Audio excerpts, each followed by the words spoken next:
নমস্কাৰ বন্ধু বান্ধৱীসকল, আপোনালোক সকলোকে মই পূৰ্ণিমাই স্বাগতম জনাইছোঁ। আজি মই আপোনালোকক এই ভিডিঅ'টোৰ জৰিয়তে লৈ যাব বিচাৰিছোঁ নগাঁৱৰ কঠীয়াতলীত অনুষ্ঠিত হোৱা তিৱা জনজাতি ভূমিপুত্ৰসকলৰ ঐতিহাসিক চগ্ৰা পূজাস্থলীলৈ। এয়া তেওঁলোকৰ পূজাৰ সমাধি। এই গৃহতেই পোনপ্ৰথমে তেওঁলোকৰ পূজা আৰম্ভ কৰে।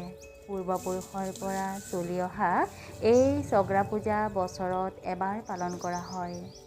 এই পূজা বহু নীতি নিয়মেৰে পালন কৰা হয়।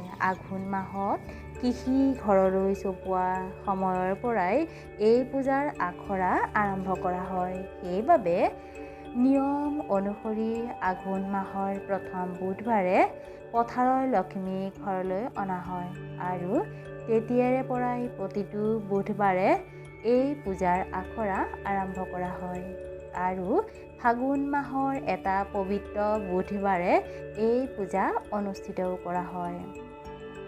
পুৰণি কালৰে পৰা চলি অহা ৰীতি নীতি অনুসৰি সমাজৰ পুৰুষসকলেহে এই পূজাত বিশেষভাৱে অংশগ্ৰহণ কৰে। তেওঁলোকৰ সংস্কৃতিৰে পৰিপূৰ্ণ এই চগ্ৰা পূজাত সকলো পুৰুষ সমাজে মিলি নৃত্য কৰে আৰু নিয়মবোৰ পালন কৰে। এই পূজাত পূৰ্বপুৰুষৰ নিয়ম অনুসৰি মুগাৰ কাপোৰ পৰিধান কৰি কুৰিহাত দীঘল পাগুৰি আৰু টঙালি, কুৰিহাত দীঘল থানা আৰু ফেনাচ পৰিধান কৰি এই পূজাৰ সকলো নিয়ম সুন্দৰ ৰূপত উপস্থাপন কৰে।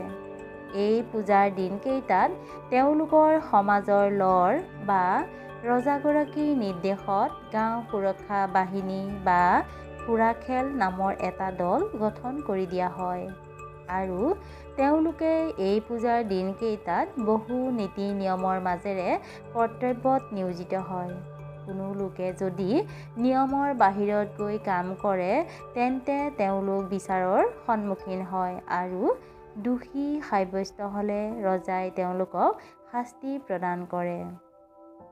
এই পূজাৰ বাবে তেওঁলোকৰ সংস্কৃতি অনুসৰি পূজাৰ আগতে পাহাৰৰ পৰা খাবৰ বাবে যি সামগ্ৰীৰ প্ৰয়োজন হয় তেওঁলোক সকলো মিলিজুলি গৈ পাহাৰৰ পৰা আনি যা যোগাৰ কৰি পূজাৰ বাবে প্ৰস্তুত কৰি লয়। যেনে মায়ং, মচুৱা, মাটি চামচুৰি, কলাপাত, লাগৰান, লাই, বাঁহৰ চুঙা আদি।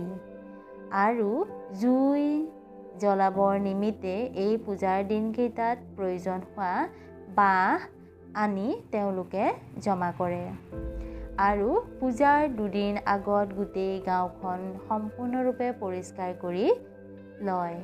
এইকেইদিনত সেই ঠাইত চেণ্ডেল জোতা পিন্ধা, গাড়ী মটৰ চলোৱা, চকী বা মেজত বহা, লং পেণ্ট আদি পিন্ধি ঘূৰা এইবোৰ নিয়মৰ বাহিৰত হয়। সেইবাবে সেই পূজাৰ দিনকেইটাত এইবোৰ নিষেধ মনা হয়।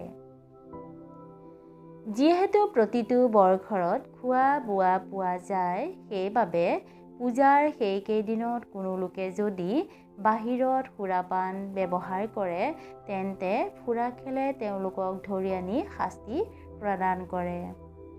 মহিলাসকলেও তেওঁলোকৰ সংস্কৃতি ৰক্ষা কৰি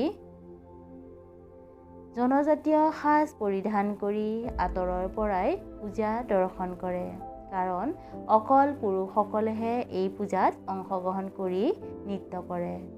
বন্ধু বান্ধৱীসকল, আজি মই আপোনালোকক তিৱা জনগোষ্ঠীৰ সংস্কৃতিৰ বিষয়ে জনালোঁ। ভিডিঅ'টো চাই কেনে পালে জনাবচোন। যদি ভাল পালে লাইক, কমেণ্ট, শ্বেয়াৰ কৰি চেনেলটো ছাবস্ক্ৰাইব কৰি দিব আৰু কাষতে থকা বেল আইকনটো ক্লিক কৰি দিব। আজিলৈ সামৰিছোঁ। ধন্যবাদ।